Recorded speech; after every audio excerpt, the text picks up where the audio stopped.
আসসালামু আলাইকুম ওয়া রাহমাতুল্লাহ। কেমন আছেন সবাই? আশা করি সকলে ভালো আছেন। আমিও আলহামদুলিল্লাহ আপনাদের দোয়ায় ভালো আছি। তো আজকে চলে আসলাম আরেকটি ভিডিও নিয়ে। আমরা আমি স্ক্রিনে একটা ফটো আপনাদের সামনে শো করতেছি। তার আগে একটা কথা বলি যে আমরা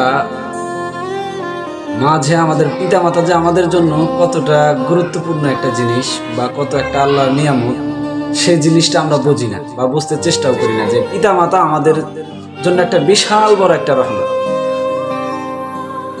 তো স্ক্রিনে যে এই ফটোটা আপনারা দেখতেছেন, এটা ফেনীর এক ঘটনা।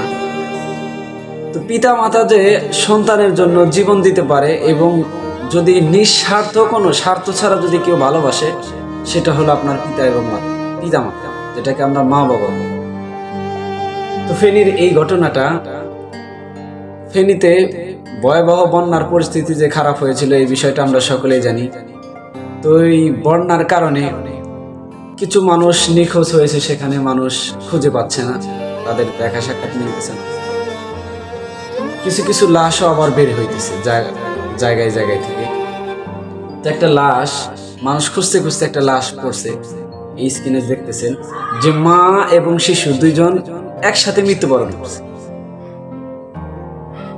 মা তার সন্তানকে, বাচ্চাটাকে বুকে জড়ায়, দুজন মাটিতে যে কাদা মাটির ভিতরে যে পড়ে আছে, মা তার সন্তানকে মৃত্যুর পরেও জড়ায় ধরে রাখছে।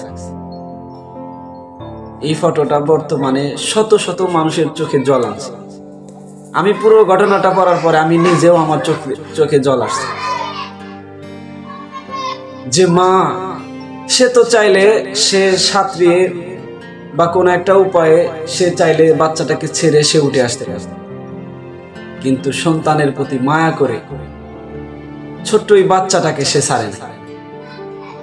সে বুকের সাথে জড়ায় সন্তানের সাথে সেও মৃত্যুবরণ করছে। মা চাইলে উঠে আসতে পারতো, কিন্তু আসে নাই, সন্তানের মায়ের। আর সেই পিতা মাতাকে আমরা কষ্ট দিই।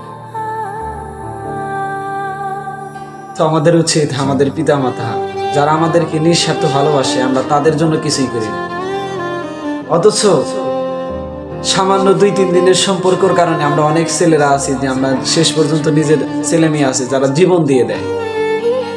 2-3 বছরের সম্পর্কের কারণে আপনি জীবন দিয়ে দিচ্ছেন, আর 16-17 বছর আপনাকে লালন পালন করছে, সেই মাকে আপনি আজকে বৃদ্ধাশ্রমে ফেলে আসছেন।